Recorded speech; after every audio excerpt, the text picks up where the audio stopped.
The story begins inside a famous museum in Rome, where a special FBI agent named John Hartley has just arrived. John is a man known for his sharp instincts and calm presence, but today, he's not here to admire the art. He's here because he received information that one of the world's most wanted thieves, Nolan Booth, is planning to steal a priceless artifact, a golden egg said to belong to Cleopatra herself. The museum's director doesn't believe him. He insists that the security system is top-notch, that no one could possibly break in. But John isn't so sure. He walks through the museum, scanning the cameras, checking the exhibits, and watching the visitors closely. Something feels off. Then, during his inspection, he notices something strange about the egg. He pours a little soda over it, and what happens next shocks everyone. The so-called priceless egg begins to dissolve. It's a fake. The real one has already been stolen. Suddenly, the museum alarms start blaring. People panic and start running in every direction. And that's when John spots him. Nolan Booth, the man everyone calls the world's second most wanted art thief. John doesn't hesitate. He starts chasing him through the museum. The chase turns into chaos. Nolan runs across the floor, slides over railings, and leaps from one platform to another. His parkour skills are incredible. Security guards try to block him, but he's too fast, too clever. John stays right behind him, determined not to lose him. For a brief moment, John manages to corner him, but Nolan pulls off a brilliant trick, confusing him and slipping away again. He jumps into a narrow pipe, sliding down like it's second nature, and vanishes into the streets of Rome. John follows, racing through the narrow, ancient alleys, but Nolan disappears. The thief is gone. 56 hours later, Nolan is celebrating his victory. He's in his luxurious apartment, drinking wine with one hand and holding the golden egg with the other, smiling like he owns the world. But his joy doesn't last long. Suddenly, the door bursts open. John and a team of armed officers walk in. They found him. Nolan is stunned. How did they track him down so fast? John calmly tells him the truth. Someone tipped them off. A thief known as the Bishop. She's the world's #1 art thief, and Nolan's biggest rival. She's been playing both sides, and now Nolan realizes he's been outsmarted. The stolen egg is safely recovered and handed over to Interpol. But before anyone can breathe easy, something unexpected happens. During the transfer, the real Bishop, disguised as an undercover agent, switches the real egg with a fake one right under everyone's noses. By the time they notice, it's too late. The next day, John's life falls apart. He's accused of helping the thieves. Evidence appears, an $8 million deposit in his name in a Swiss bank account. He swears it's not his, but no one believes him. His reputation, built over years of service, is destroyed. He's arrested and sent to a freezing maximum security prison in the mountains of Russia. To make things worse, his cellmate is none other than Nolan Booth, the very man he put behind bars. At first, both men can't stand each other, but soon they realize they have one thing in common. Bishop played them both. Nolan starts explaining the bigger picture. The golden eggs aren't just rare treasures, they're keys to a fortune. An Egyptian billionaire has promised a $300 million reward to anyone who can deliver all 3 eggs before his daughter's wedding. 2 have been found, but the third one's location is still a mystery. That's why Bishop betrayed everyone. She wants all 3 for herself soon. The 2 men are taken to meet the prison warden, but standing there, dressed in a guard's uniform, is none other than Bishop herself. She smirks and offers them a deal. She already has 1 egg and plans to steal the second. If Nolan helps her find the third, she'll give him 10% of the reward.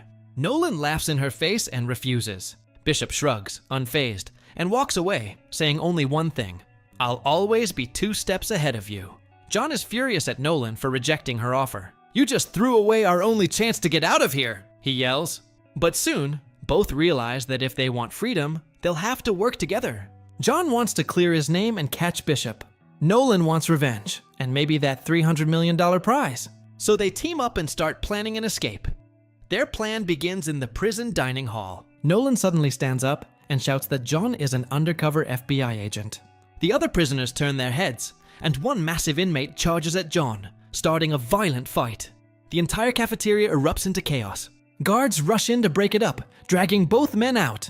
John's furious until Nolan grins and shows him what he managed to steal during the fight: a key card from one of the guards. John can't help but smile. The plan is working.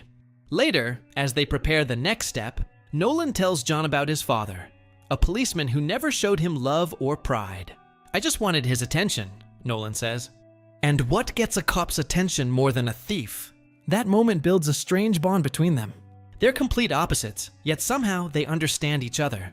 They gather materials, soap, toothpaste, nitric acid, and create a makeshift bomb. When it goes off, the prison descends into chaos again.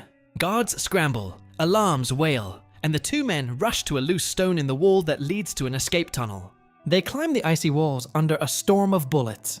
At one point, Nolan slips and almost falls off a frozen ledge, but John grabs him just in time. Together, they reach the roof where a helicopter is waiting. A guard nearby is distracted, humming along to Russian music. John knocks him out, and Nolan jumps into the chopper. But before they can take off, guards appear with rocket launchers. A missile is fired, hitting the bridge below them, but John narrowly survives, climbing into the helicopter just in time.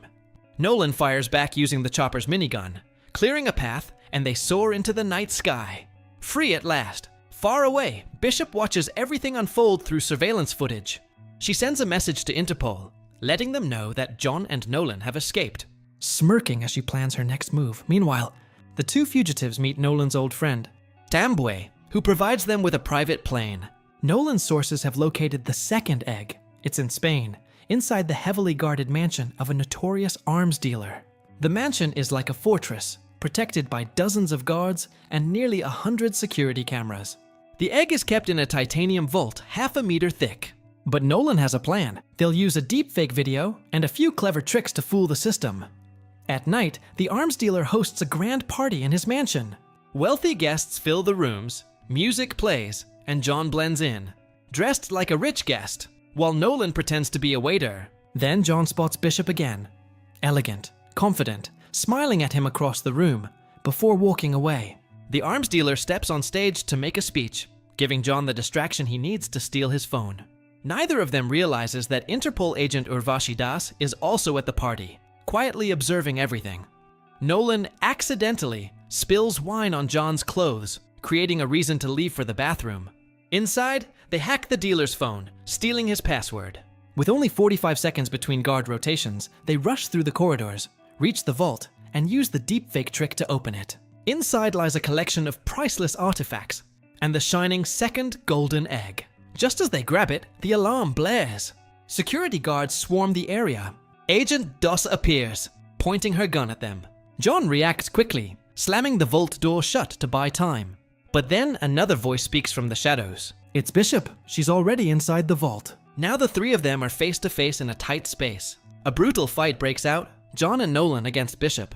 She moves with precision and speed, dodging their attacks and striking back effortlessly. Then, the arms dealer bursts in, revealing the truth.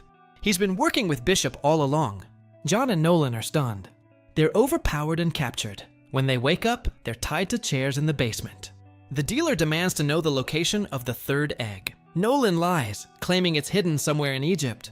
The dealer seems unsure, but doesn't press further. Then Bishop walks in, pretending to celebrate with him. She pours him a glass of champagne, smiling sweetly, but it's laced with a sedative. Moments later, he collapses, gasping for air. Bishop calmly takes the second egg from the vault and leaves, locking John and Nolan behind. When the dealer regains consciousness, he's furious. He starts shooting wildly. One of the bullets hits the ropes binding John and Nolan, freeing them.